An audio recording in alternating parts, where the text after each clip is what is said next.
할렐루야.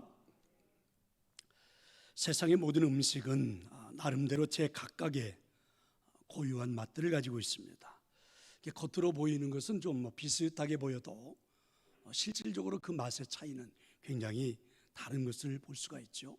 그러니까 재료에 따라서 맛이 달라지기도 하고, 또 누가 요리하느냐에 따라서 맛이 달라지는 경우도 있고, 그래서 음식의 맛은 정말 다양한 경우들을 볼 수가 있습니다. 저는 거의 음식을 만들거나 이런 일들은 거의 하지 않습니다. 왜냐하면 우리 집에 중요한 주방장이 있기 때문에, 탁월한 주방장이 있어서 그는 거의 그냥 얻어먹는 수준입니다. 그런데 이제 가끔 홀로 있을 때가 있습니다. 아무도 이제 집에 없이 혼자 있을 때는 무엇을 해 먹을까 하다가 저는 그때를 제 기회로 삼고 아주 제가 잘하는 요리가 하나 있습니다. 그는 라면을 끓여 먹는 것입니다. 여러분, 라면도 그냥 대충 이렇게 끓이면 그 라면 맛이 있겠지만, 저는 특별하게 제가 라면을 끓입니다. 라면을 끓이기 전에 신김치를 썰어서 좀 넣고, 그 다음에 냉장고에 가진 야채들을 다 있는 대로 골라가지고 야채도 넣고, 그리고 청양고추도 넣고 고춧가루도 넣고 제 마음에 맞게, 그리고 끓이는 방법도 다양하게 해서 때로는 국물을 따로 만들어서 해먹기도 하고 함께 만들기도 하고, 그러면 라면 한 그릇을 끓여서 놓으면 어떤 때는 짬뽕 같기도 하고 어떤 때는 그냥 라면 같기도 하고, 근데 그 맛이 정말 다양한데 어쩌면 그렇게 맛있는지요. 제가 혼자 먹으면서도 쾌재를 부릅니다. 야, 이렇게 맛있을 수가 있을까? 라면은 먹어도 질리지가 않네, 이러면서 혼자 먹으면서도 참 그렇게 행복해 할 때가 많이 있습니다.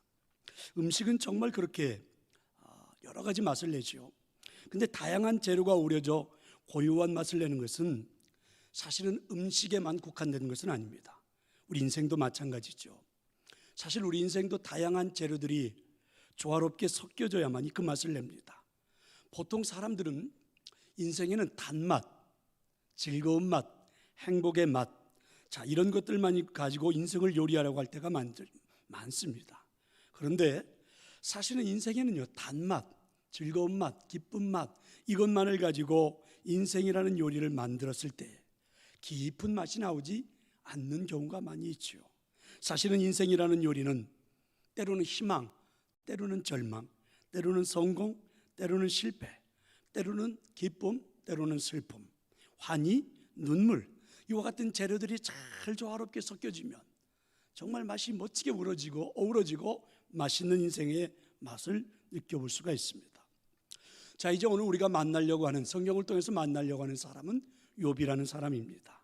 사실 욥은 인생의 기쁨과 눈물을, 그리고 성공과 실패를, 그리고 단맛과 쓴맛을 아주 멋지게 잘 요리해서 인생이 정말 이렇게 행복하고 멋있는 것, 보람 있는 것, 살만한 것, 이렇게 우리에게 보여주는 사람이 바로 욥이라는 사람입니다.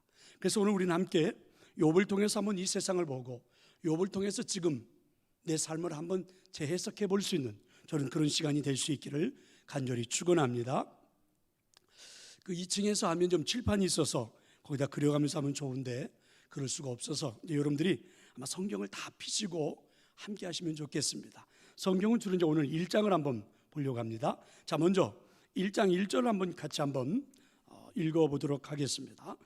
우스 땅에 욥이라 불리는 사람이 있었는데 그 사람은 온전하고 정직하여 하나님을 경외하며 악에서 떠난 자더라.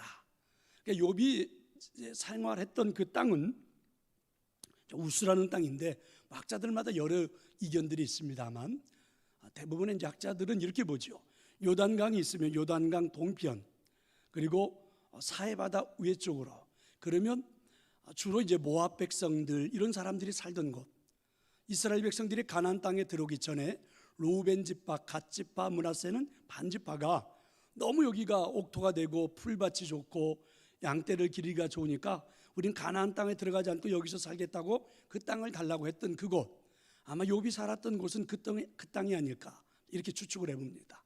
근데 그 땅에 살고 있는 욥을 그 지역에 있는 사람들이 평가를 내렸습니다. 욥이 스스로 자신이 평가를 내는 게 아니라 사람들이 욥을 평가하기를 이렇게 평가했습니다. 욥은 온전한 사람이다, 정직한 사람이다, 정말 정직한 사람은 들을 수 있을 것 같은데 온전한 사람이라는 평가를 사람들한테 받을 수 있을까? 대단한 것 같습니다. 그 다음에 나오는 거 보세요. 하나님을 경외하는 사람이었다. 그런데 조건이 붙습니다. 하나님을 경외하되 악에서 떠난 사람. 굉장히 중요하죠. 하나님을 섬기긴 하는데 아직도 악과 함께 살아가는 사람도 있고, 하나님을 섬긴다고 하지만 아직도 세상과 함께 보따며 살아가는 사람들이 있고, 그런데 하나님을 섬기면서 이 악에서 떠난 사람, 이렇게 욥에 대한 평가입니다.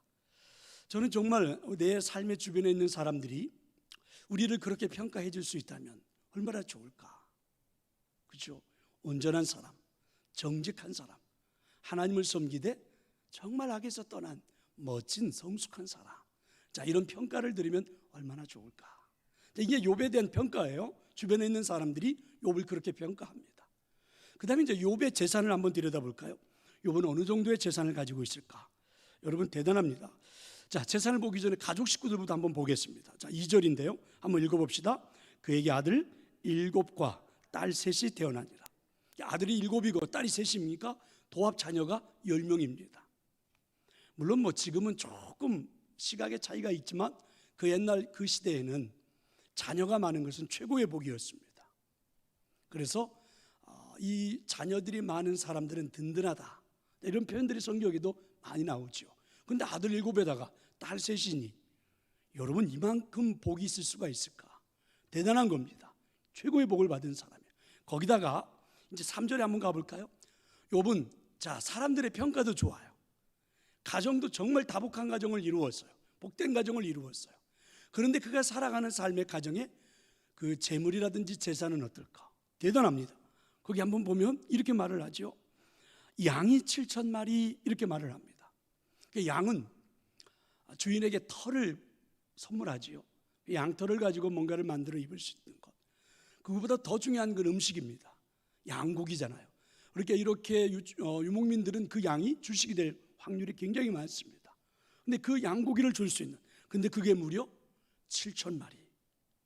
우리는 지금 어느 정도라고 말하기가 굉장히 어려워요. 어느 정도의 재산가일지.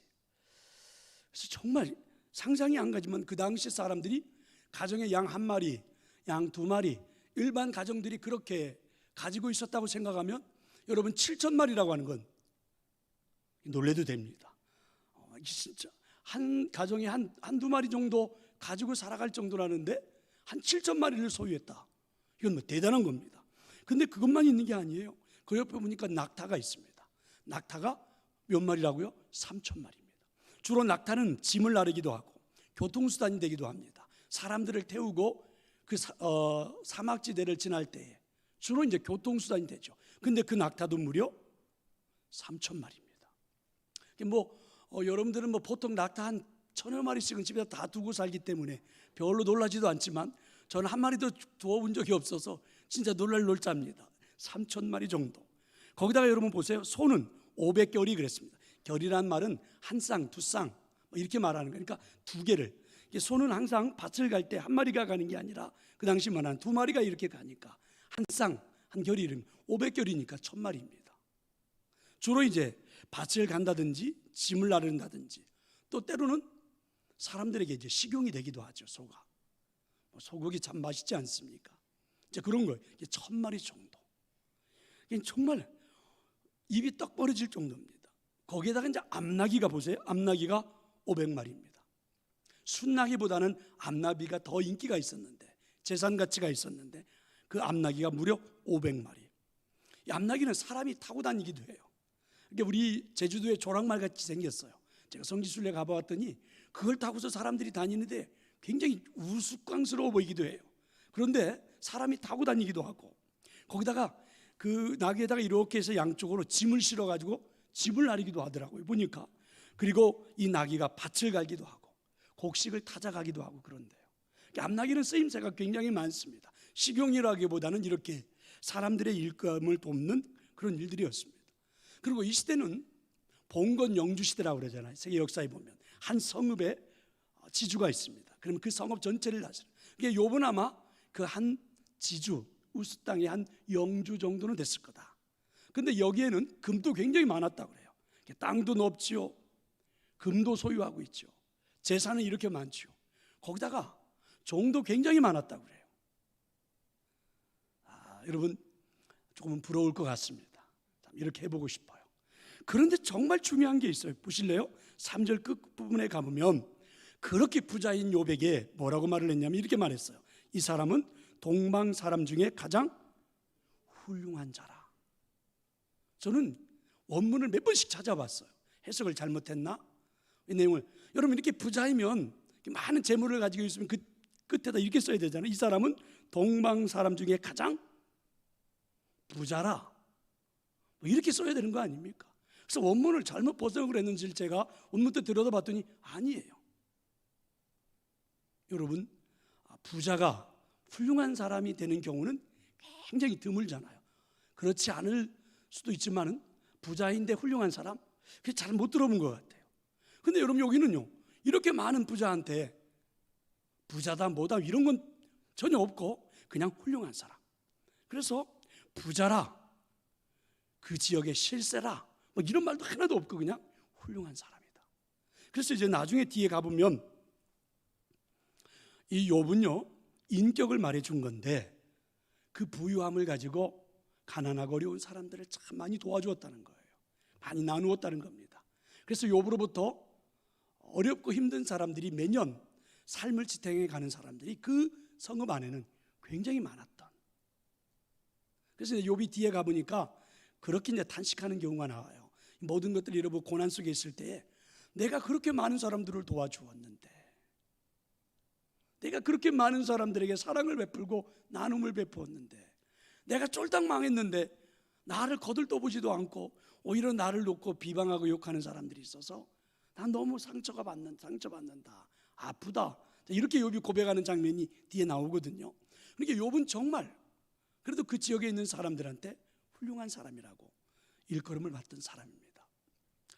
자, 아무리 봐도 욥은 흠잡을 데가 조금도 없어 보입니다. 사람들의 평가도 좋지요, 가정도 복스럽지요, 재산도 모든 사람들한테 사랑을 베풀 만큼 나눌 수 있을 만큼 풍요롭지요. 그럼 이제 생활은 어떻게 하느냐, 욥이 하루하루 살아가는 삶은 어떠냐 그랬더니 그 뒤에 보니까 이렇게 나타나 있습니다. 4절 이하에 보는데 아들들이요, 아마 이제 결혼한 아들도 있고 이랬던 것 같아요. 자기 생일이 되면, 예를 들면 이제 큰아들이 생일이 됐다고 해봐요. 그러면 자기 형제들을 다 불러요. 거기에다가 누이 동생까지도 다 부르는 겁니다. 그래서 10명이 함께 한 집에 다 모여서 함께 잔치를 베풀어요. 그래서 함께 음식을 나누고 함께 먹고 함께 즐거워하고, 얼마나 보기 좋습니까? 얼마나 행복해 보여요. 그게 이제 욥의 가정이었어요. 그래서 정말 식구들이 즐거운 시간을 보냈어요. 그 모든 시간이 다 끝나고 나면 욥은 이렇게 생각했어요.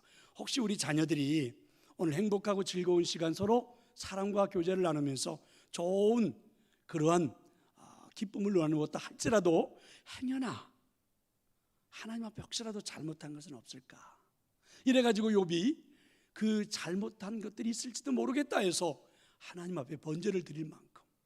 그래서 그 밑에 보니까 5절 끝부분에 보니까 이렇게 말하잖아요. 욥의 행위가 항상 이러하였더라, 이런 겁니다. 욥은 생활도 굉장히 아주 성숙한, 그 생활 자체도 잘했던 사람이에요. 그래서 저는 이 욥과 같은 사람을 이 세상에 만나볼 수 있을까, 이런 사람이 존재할 수 있을까, 정말 대단한 사람이다, 이런 사람을 본 적이 별로 없다, 아니요 한 번도 본 적이 없는 것 같은 그런 느낌이 듭니다. 하여튼 우리에는 뭔가 부족한 부분들이 굉장히 많은데 어쨌든 욥은 그런 사람이었습니다. 그렇게 이제 욥이 행복한 삶을 살던 날이었습니다. 그런데 어느 날이었어요. 욥에게도 시련이 찾아옵니다. 큰 시련이, 큰 고난의 바람이 불어온 겁니다. 그래서 이제 상황이 어떤 상황이냐면 이런 거예요. 자, 여러분 13절로 한번 오늘 우리가 읽었던 말씀이니까 13절 한번 같이 한번 읽어봅시다. 하루는 욥의 자녀들이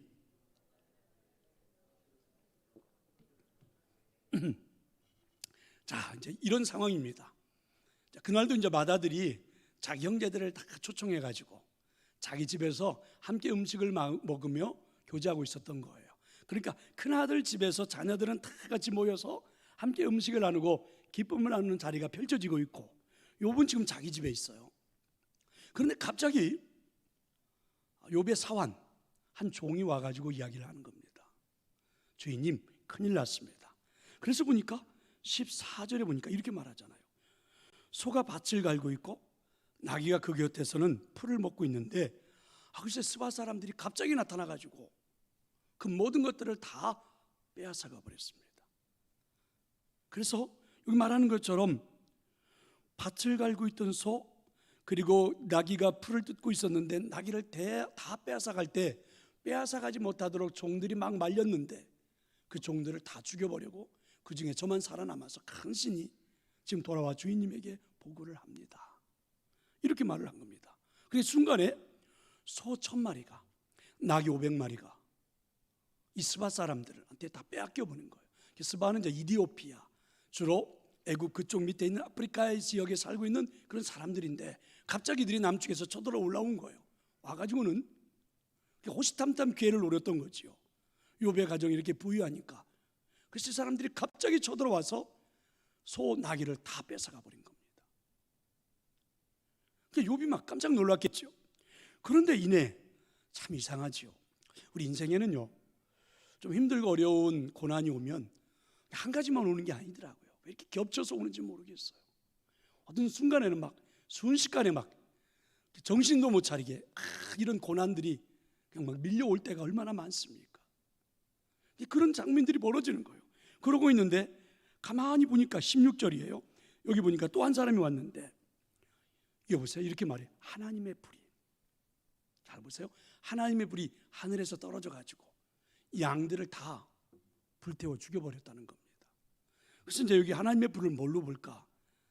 천둥, 번개. 근데 여러분, 천둥, 번개가 쳐가지고 7,000마리가 양이 한 번에 죽기는 어려울 것 같아요. 그래서 이제 대부분 학자들은 소돔 고모라가 하늘에서부터 유황불이 떨어져서 멸망을 했던 것처럼 그런 하늘의 징조가 아니었을까, 이렇게 보는 겁니다. 그래서 갑자기 7,000마리나 되는 양떼들이 다 죽고 그 양떼들을 지키고 있던 종들까지도 다 죽고 간신히 한 사람만 살아가지고 와서 보고를 하는 겁니다. 이거 보세요. 소, 나귀가 다 빼앗겨 버렸죠.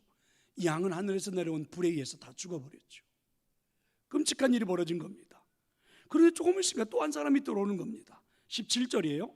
그랬더니 이번에는 갈대아 사람들이 쳐들어와 가지고 3,000마리씩이나 되는 낙타를요 또 다 뺏어가 버린 겁니다. 갈대아 사람들은 주로 이제 우리가 말하는 이스라엘 백성들이 있는 그쪽에서 동쪽으로 가면 바벨론, 그러지 말하지 후에는요 그 지역에 있는 사람들, 지금 이제 이라크, 이란, 사우디아라비아 이런 쪽에 있는 나라들이에요. 그쪽에 있는 사람들이 갑자기 또 군사를 동원해 가지고 와가지고는 이 욥의 가정에 있는 그 낙타들을 다 뺏어가 버린 겁니다. 종들도 다 죽여버리고. 이렇게 놓고 보니까 하루아침에 욥은요 지금 가지고 있는 재산이 한순간에 다. 근데 우리가 가만히 생각해 보면 재산은 그렇더라고요. 우리들도 지금도 겪지 않습니까? 참 몇백억 대, 몇천억 대의 어마어마한 재산을 가지고 있다 할지라도 한순간에 하루아침에 다 없어져 버리는, 부도가 나버리는 그런 경우들도 종종 우리들도 보지 않습니까? 욥의 재산이 하루아침에 다 사라져버린 것입니다. 그런데 여러분, 욥의 인생에 찾아온 고난, 불행은 이걸로 끝이지 않았습니다. 그 다음에 또 한 사람이 와서 말하는데 보니까 19절이에요. 지금 맏아들의 집에서 지금 다 형제들이 모여가지고 함께 음식을 나누고 있었는데 갑자기 큰 바람, 이걸 우리 회오리바람이라고 그래요. 회오리바람이 얼마나 거세게 불던지, 여러분 지금도 뭐 미국 같은 데 그런 바람이 한번 불어오면 그 지역을 초토화시켜 버리더라고요. 큰 바람이, 회오리바람이 불어와서 욥의 그 자녀들이 함께 모여 음식을 나누고 있는 집에 모든 기둥을 다 쓰러뜨려 버려서 그냥 그 자리에서 10명의 자녀가 몰살돼 버리고 말았습니다. 지금 이게 욥의 현실입니다. 그러니까 어쩌면 그렇게 불행이 한꺼번에 밀려올까요? 어떻게 이런 아픔이 한꺼번에 몰려올까? 근데 이게 우리 인생이더라고요. 우리도 모르는 사이 이와 같은 일들이 한꺼번에 삽시간에 옮겨온 겁니다. 여러분 한번 생각을 해볼래요? 보통의 사람들 같다면 이런 상황이 우리에게 나타나면 이럴 겁니다. 넋을 잃어버릴 거예요. 자포자기하겠죠. 그리고 우왕좌왕, 말문이 막혀서 말도 못할 겁니다. 하루아침에 욥의 삶이 바뀐 거예요. 생활이 변해도 그렇게 변할 수가 있습니까? 이제는 종이 없습니다. 자기의 음식도 만들어주고 가정도 꾸려주고 자기를 옆에서 도와줄 만한 종도 하나도 없어요. 교통수단도 다 잃어버렸습니다. 어디를 갈래야 갈 수도 없습니다. 낙타고 뭐고 다. 거기다가 먹는 음식, 양, 소고기 이제는 입에 대볼 수도 없습니다. 아무것도 없어요. 그런데 그것도 참 힘든데 더 욥이 정말 기가 막힌 건 같이 웃고 같이 행복하고 같이 기쁨을 나누어야 될, 그리고 자녀들 때문에 웃고 즐거웠던 날들이 너무 많았는데 그 자녀들도 다 떠나버린 겁니다. 아무것도 없는 거예요. 달랑 욥은 그대로 그냥 자기 아내와 둘이 그대로 남아있는 겁니다. 물론 이제 2장에 가면 욥이 또 병도 들고 이러는데 지금 1장의 상황은 그런 거예요. 아무것도 없습니다. 자, 이와 같은 일들이 나타날 때에 대부분의 사람들이 취할 수 있는 방법들이 몇 가지가 있죠. 우리가 그동안에 사람들을 많이 봅니다. 대부분의 사람들은 이렇게 하죠. 자살을 한다든지 늘 술로 그 아픔을 달랜다든지, 그러다가 결국은 폐가망신을 하고 폐인이 되어버린다든지 이러는 경우들입니다. 대부분의 이런 상황이 그들에게 주어지면 거의 폐인이 되는 수가 많고 스스로 목숨을 끊는 경우가 많고 그렇습니다. 그게 이제 대부분의 사람들의 형태들이에요. 그럼 여러분, 이런 불행이 우리 인생의 앞에 다가왔을 때 여러분, 대부분의 사람들이 그렇게 한다라는 것은 대부분의 사람들이 그 고난을 어떻게 받아들이고 있느냐, 굉장히 중요해요. 사람들은 그렇게 고난을 받아들이고 있어서 그렇게 폐인이 되기도 하고 자살을 하기도 하고 인생을 끝내버리기도 하고 그러는데, 여러분, 성경은 오늘 우리가 보려고 하는 욥은 그러지 않았습니다. 욥은 지금 자기에게 다가온 그 고난을 어떻게 대처를 할까? 이게 이제 오늘 우리가 하나님 우리에게 들려주시는 하나님의 음성입니다. 자, 여러분 20절의 말씀인데요, 잘 한번 같이 한번 읽어봅시다. 욥이 일어나 겉옷을 찢고 머리털을 밀고 땅에 엎드려 예배하며. 자, 가만히 보세요. 이게 이제 욥이 취한 행동입니다. 보니까 겉옷을 찢어버리고 머리털을 밀어버리고 그리고 땅에 엎드리고, 이건 지금 외적인 행위잖아요. 우리 눈에 보이는 행동이잖아요. 마음을 읽을 수가 없는데 행동을 지금 욥이 그렇게 하고 있어요. 옷을 막 찢어버리는 겁니다. 머리털을 밀어버리고 그리고는 땅에 엎드리는 거예요. 누구나가 다 보고 있는 겁니다. 누구에게나 눈에 다 띄는 거예요. 근데 이와 같이 지금 하고 있는 욥의 행위는 어떤 행위일 것처럼 보여집니까? 그 당시 주로 사람들이 했던 행위 중에 이 행위는 회개하는 행위였습니다. 하나님 앞에 회개하는 행위. 그럼 여러분, 우리가 앞에서 보았지만 욥은요, 하나님도 인정할 만한 성숙한 사람이었습니다. 세상 사람들의 평가도 대단했습니다. 행여나 자녀들이 뭔가 좀 잘못을 저지를까 봐 번제를 드릴 만큼 온전한 믿음에 섰던 사람입니다. 그럼 여러분, 욥이 무슨 회개할 일이 있겠어요? 그런 욥은 오늘 지금 하나님 앞에 회개하기 시작했습니다. 이유인즉슨 지금의 내 삶에 이루어지고 있는 이 모든 일들은 하나님의 섭리로 인식하는 겁니다. 하나님의 역사로 인식하는 거예요. 참 받아들이기 어려운 일 아닙니까? 하나님은 나한테 그러시면 안 되는데, 하나님이라면 그러셔서는, 그렇게 해서는 안 되는 건데. 이제 이게 대부분 우리들의 생각인데 욥은 그 순간에 하나님의 섭리로, 하나님의 손길로 인식을 하는 겁니다. 내가 올바로 살고자 했지만, 믿음으로 살고자 했지만, 제대로 인생을 살려고 노력했지만 역시 나는 죄인이었고 연약한 죄인이었기에 내 삶에는 이런 나약함들이 찾아올 수도 있겠구나. 하나님의 섭리로, 하나님의 손길로 인식하고 회개하는 행위가 나타나는 것입니다. 여러분들이 여기서 왜 회개를 하느냐 안 하느냐 이런 걸 따지는 게 아니라 고난을 대처하는 방법이에요. 내 인생 앞에 펼쳐진 삶을 두고 내가 어떻게 헤쳐나갈 것인지를 대처하는 방법입니다. 욥은 먼저 하나님 앞에 겉으로도 회개를 했습니다. 정말 우리는 여기서 은혜를 받아야 될 게, 자, 우리는 흔히 회개다 그러면 내면적인 것들만 생각을 하는데, 그죠? 내 마음속으로만. 아닙니다. 외적인 것도 동반이 되면 좋겠습니다. 평상시에 교회를 찾지 않았다면 이런 때 교회 와서 하나님 성전에 엎드리기도 해보고 한번 소리내서 울어보기도 하고, 물론 사람들이 인식되기도 하죠. 저도 물론 여러분 새벽에 갑자기 오지 않던 사람이 갑자기 나타나가지고 막 울어대고 막 눈물 흘리고 그러면 저도 불안합니다. 올 것이 왔구나, 무슨 일이 벌어졌구나 느끼긴 해요. 그래서 모든 사람들이 그렇게 나를 그런데 여러분 뭐 그게 중요합니까? 지금 욥은 그랬어요. 다 사람들이 볼 수 있을 때 겉옷도 찢어버리고 머리털도 밀어버리고 땅에 엎드려가지고 울고 불고 하나님의 손길로, 하나님의 섭리로 인식하는 회개 역사가 시작된 겁니다.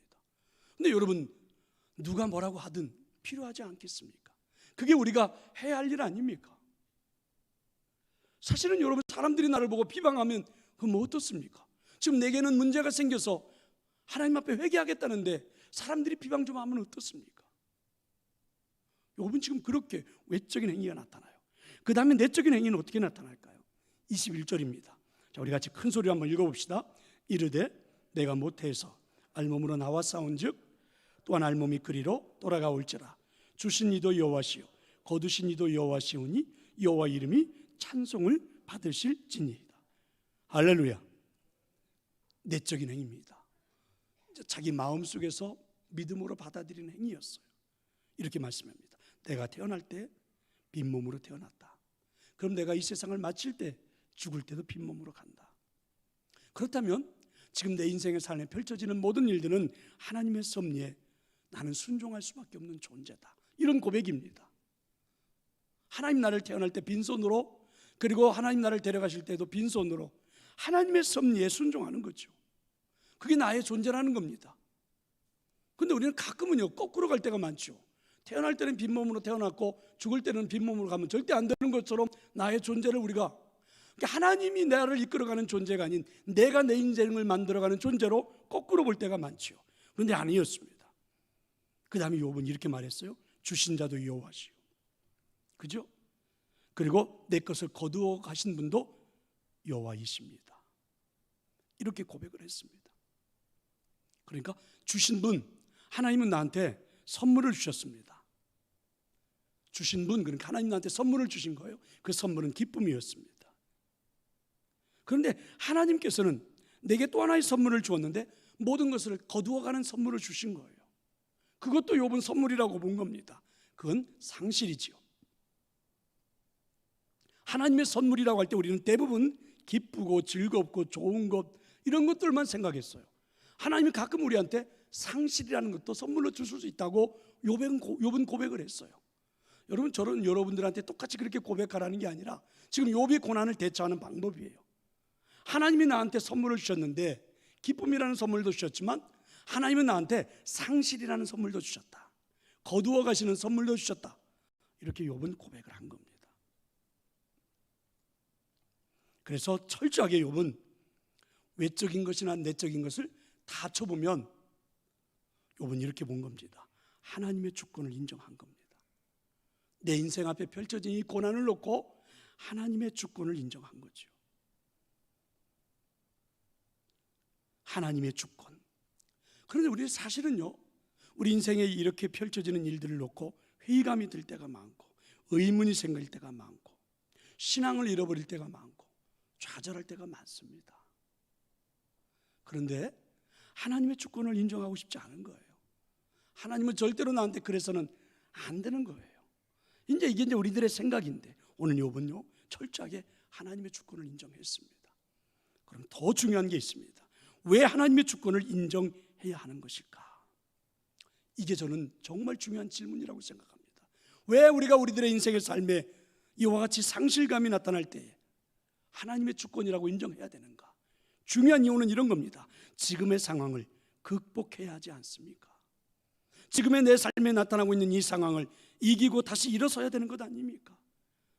여기서 실패하고 좌절하고 여기서 자살하고 여기서 여러분 폐인이 되어버리고 이게 우리의 목적은 아니잖아요. 상황은 그렇게 주어졌다 할지라도 여기서 나는 일어서야 되고 여기서 나는 다시 세상에 온전한 자로 서어지는 것이 사실 우리가 바라는 소망 아닙니까? 어떤 상황이 내 앞에 펼쳐졌다 할지라도 우리가 원하는 것은 이 상황을 딛고 일어서는 것이 아닙니까? 그렇다면 여러분 정말 중요한 게 하나님의 주권을 인정하는 것입니다. 하나님의 주권을 인정하지 않기 때문에 자살하는 것 아닙니까? 하나님의 주권을 인정하지 않기 때문에 폐인이 되고 하나님의 주권을 인정하지 않기 때문에 우리는 원망, 불평, 짜증, 부정 이렇게 가는 것 아닙니까? 하나님의 주권을 인정하니까 욥은 결국 이렇게 말했습니다. 나는 여호와 이름을 찬양하겠다. 하나님은 나에게서 찬양을 받아야 된다. 여러분 어려움을 당하면 기도해야 된다는 사실을 모르는 사람은 아무도 없습니다. 신앙생활을 시작한 분들은 다 압니다. 근데 막상 어려움을 당해도 기도하지 않는 이유가 뭘까요? 하나님의 주권을 인정하지 않습니다. 내 삶에 펼쳐지는 이런 일들이 하나님이 하시는 일이라고 보지 않습니다. 하나님은 그래서는 안 되는 분이라고 그 주권을 인정하지 않으니까 우리는 하나님 앞에 나오지 않습니다. 내가 하려고 하는 거죠. 내가 그냥 해결해 보려고 몸부림치는 겁니다. 그러다가 우리는 결국은 그렇죠. 그렇게 인생이 망쳐지는 겁니다. 성도 여러분, 욥이 오늘 우리들에게 보여주는 것, 내 인생 앞에 다가온 고난을 어떻게 우리는 헤쳐나갈까? 어떻게 극복할까? 이게 정말 중요하지 않습니까? 처음에 서론을 저는 맛에 대한 음식에 대한 맛을 가지고 시작을 했는데 아시는 분들은 알겠지만 저는 커피를 굉장히 좋아합니다. 그리고 막 제 스스로 제가 혼자 바리스타 수준은 된다 막 이러면서 제가 제 방에서 커피를 진짜 맛있게 만들어서 이렇게 먹습니다. 그런데 여러분 커피를 좋아하지 않는 분들은 왜 좋아하지 않습니까? 그러니까 카페인 뭐 여러 가지도 하지만 쓴맛 때문에 별로 좋아하지 않는다고 그러죠. 근데 여러분 아세요? 커피는요 쓴맛도 있지만 그 안에는 신맛도 있고요 떫은 맛도 있어요. 쓴맛, 신맛, 떫은 맛도 있어요. 근데 대부분 사람들은 그냥 쓴맛만 아는데 여러분 조금 커피를 마시다 보면 그 안에 신맛도 있고 조금 떫은 맛도 있어요. 그런데 커피를 더 좋아하는 분들은요 커피 안에서 단맛도 있습니다. 이해가 안 가시겠죠? 커피 안 좋아하시는 분들. 커피를 한 모금 딱 입에다 물고 금방 삼키지 말고요 한번 이렇게 많이 마시지 말고 조금 입에 한 모금 물고 혀 끝에다가 이 안에다가 넣고 가만히 있어 보세요. 처음에는 굉장히 썼지요. 근데 조금 있으면 신맛도 느꼈다가 떫은 맛도 느꼈다가 조금 더 있으면 이상하지요. 단맛도 느껴져요. 그냥 모르는 사람하고 내가 말을 하려니까 좀 그렇긴 한데 단맛도 느껴집니다. 그리고 싹 삼켜보세요. 그러고 나면 입안에 이상하게 향긋한 뭔 향이 입안에 이렇게 맴돌아요. 그러면서 입안이 아주 뭐라고 말해야 될까? 깔끔한 입안이 그냥 깔끔한 이런 맛들이 느껴집니다. 그래서 커피를 사람들이 좋아하는구나. 저는 그렇게 느끼게 됐습니다. 그러니까 여러분 그냥 거기다가 막 프림 넣고 뭐 믹스해가지고 막 이렇게 마시는 거 하지 말고 그런 여러분 이 맛도 저 맛도 아니어서 잘 모르고 저처럼 한번 해보세요. 그러면 진짜입니다. 그래서 나중에는 정말 입안이 그렇게 깔끔할 수가 없고 그 다음에요 그 커피를 마시다가 거기다 비스켓 그런 거 하나만 탁 해보세요. 어쩌면 그렇게 여러분 커피를 마시고 그 다음에 어떤 음식을 먹어도 맛없는 음식이 하나도 없습니다. 제 말을 한번 해보세요. 싼 커피 한 잔 딱 마시고 그 다음에 어떤 걸 먹어보세요. 다 맛있습니다. 한번 여러분 시험을 해보세요. 그러니까 여러분 그 여자분들이 음식을 만들어 놨는데 투절하고 막 이러거든. 싼 커피를 한 잔 확 마시고 그 다음에 음식을 줘보세요. 그러면 그래요. 인생의 맛과 별반 다르지 않습니다. 인생의 쓴맛을 보고 나면 쓰다고 내뱉는 것이 아니라 그죠? 아픔과 슬픔을 가슴에 품고 그리고 견디고 내고 나면 마침내 마음 깊은 곳에서 은은한 단맛이 풍겨내게 되어 있는 것입니다. 이게 바로 인생의 미학입니다. 사람들의 삶에는 갖가지 맛이 있죠. 좋은 맛도 있고 나쁜 맛도 있습니다. 희망이 주는 달콤한 맛도 있고 절망이 주는 매운맛도 있습니다. 슬픈 맛도 있고 기쁜 맛도 있죠. 웃는 맛도 있고 우는 맛도 있습니다. 어떤 맛을 보게 되더라도 그게 여러분 전부라고 생각해서 극단적으로 치우치면 안 됩니다. 삶의 맛은 다양합니다. 이 다양한 맛이 어우러져서 전체의 맛을 내는 것입니다. 음식의 맛을 내기 위해서는 다양한 재료들이 함께 혼합이 되어야 하는 것처럼 인생도 마찬가지입니다. 우리들의 인생에 필요한 것은 아무것도 없습니다. 다 필요한 거죠. 적절하게 잘 조화를 이루면 굉장히 좋습니다. 분명히 코로나 바이러스로 인하여 쓴맛을 느끼고 있습니다. 쓰디쓰죠. 쓰디씁니다. 근데 이게 지나고 나면 아마 우리는 말할지도 모릅니다. 아하, 이렇게 인생의 단맛도 있었네. 사랑하는 성도 여러분, 여러분의 삶에 펼쳐지고 있는 일들을 여러분은 어떻게 해석을 하십니까? 요셉을 통해서 한번 새로운 세상을 보시면 좋겠습니다. 무엇보다 중요한 건 하나님의 주권을 인정해 보는 것입니다. 여러분 믿든 믿지 않든 객관적인 사실은 하나님은 세상의 통치자요, 하나님은 우리의 삶의 책임자요, 하나님은 우리를 이끄시는 그런 분이십니다. 그것을 믿고 욥처럼 인정하고 살아가는 사람은 어떤 인생의 삶이 우리 앞에 다가온다 할지라도 이겨낼 수 있습니다. 욥은 이겨내고 욥기서 마지막에 가보면 오히려 욥은 더 큰 인생의 단맛을 느끼고 복된 삶이 되지 않습니까? 하나님을 귀로만 들었는데 이제부터 내가 하나님을 눈으로 보는 것 같다, 이렇게 고백하는 욥의 고백이 이해가 되실 것입니다. 6월달 하나님의 말씀과 함께 정말 인생의 새로운 아주 멋진 맛들을 한번 느껴보시고, 오늘 욥에 대한 이야기를 했는데 제가 한 번 더 수요일 저녁에 욥에 대한 이야기를 하면서 또 한번 느껴보려고 합니다. 여러분의 삶에 하나님이 주신 은혜가 충만하기를, 그래서 지금의 상황을 잘 해석하고 이겨낼 수 있기를 간절히 축원합니다. 기도하겠습니다.